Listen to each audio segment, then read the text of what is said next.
Welcome to Onivia Highlights. These are the best highlights of today's LPL 2025 Split 1. In fact, analyze drafts sometimes, folks. So that's going to complete both of our drafts.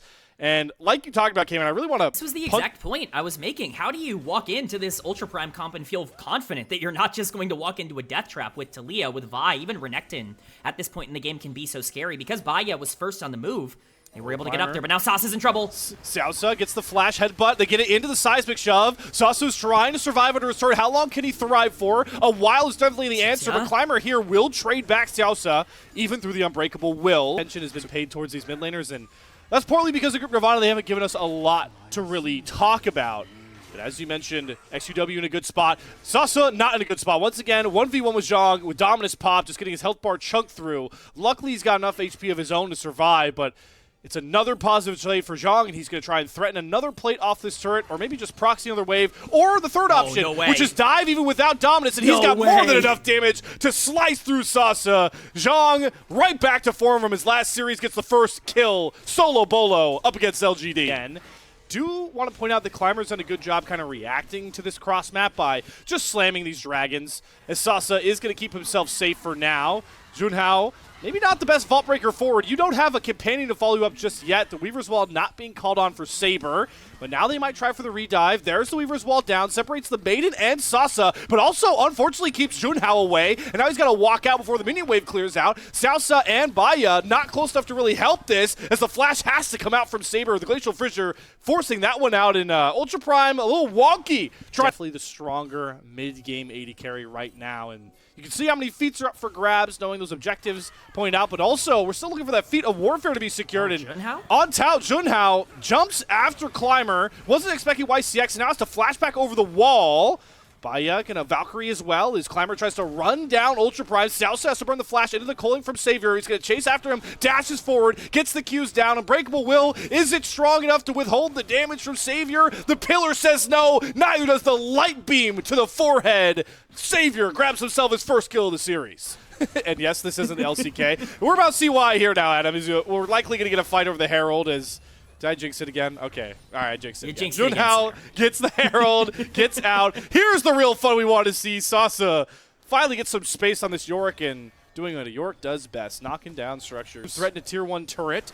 So Shelly will just get a good bash into the mid-tier 1. Dragon is warded up by Climber, so he knows it's being started, but very treacherous to walk into a Talia. YCX is going to try and bridge the gap with the Glacial Fissure. Is going to get the knock-up onto Baya, but LGD, they don't pull the trigger just yet. Climber has to lead the charge here. There's low engage tools on this LGD comp, and you can see how much they just struggle to even try and walk their way in. Poke down onto Zhang. He's going to go in after Sasa with the Dominus pop, but he gets chunked out way too low at first. It's Sauce's turn. Now try to step up on the front line as the Dragon is secured. Ultra Prime stopped the Dragon stacking, and now they can get out, and they're going to have to use Sausa to get out safely, sacrificing feats of warfare to shut down the LGD win con. Full to throw some members back into the rest of these melees. So really interested to see how Ultra Prime prioritize stacking near these objectives and taking timers when they know Sasa can't threaten the other side of the map. They're trying to do that now with Zhang pushing waves into that bot tier 1 turret, but we're in a weird, awkward standstill where Junhao and Climber were just,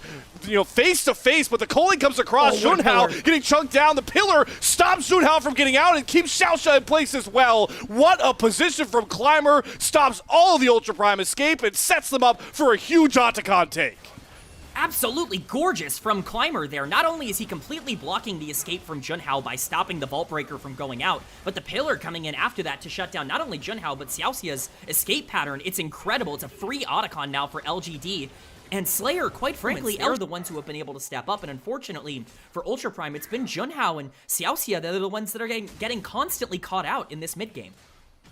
They have to do so much of that heavy lifting, trying to put together such a makeshift front line, because like we talked about, threat, now LGD can settle into their map situation. This Renekton's value is dwindling by the minute that goes down. He's going to have to become a wave bot answer, or Zhang does what he's doing right now with a deep TP flank that is not spotted out just yet. He's going to be a little too late for this Drake take. It is going to be secured by Climber. The Weaver's Wall comes down a bit early, but Zhang on the flank goes in right after XQW with the heal comes across. Can the melee stand up tall? Because Ultra Prime are trying to run down Saber. flashes himself back out. Baya eats the stun. Saber goes back in. XQW Sand Soldiers stand up tall, and Ultra Prime fall flat on their face. A Yorick now that can survive against Zhang. You're seeing it now. They can even strong side him, and this is what we feared from draft. Watch this.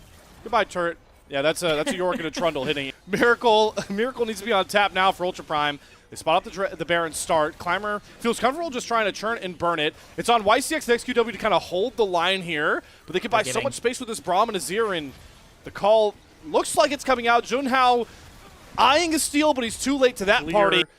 As many of us kind of predicted when it came to this matchup, that they are the much more potent damage threats on their team compared to the Ultra Prime side that we're still looking for consistency from is Zhang. He's going for a Desperation Play, pops the Dominus. Weaver's Wall doesn't really cut off too many LGD members, but Junhao on the back of the fight gets the cease and desist down into the seismic shove. It's Knock Up City, and Savior goes down. Has the Miracle come in here for Ultra Prime? No, XQW is churning and burning with too many Sand Soldiers to deal with. They're on all sides, and Ultra Prime can only see a fate sealed in a gray screen. XQW picking up the quadra kill. Game 1 is over, ladies and gentlemen.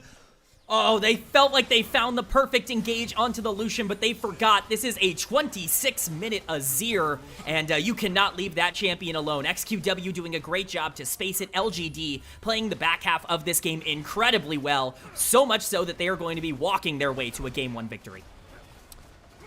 Outside of a Zhang lead on the top side, LGD showing they're a cut above Ultra Prime in our opening game of the series.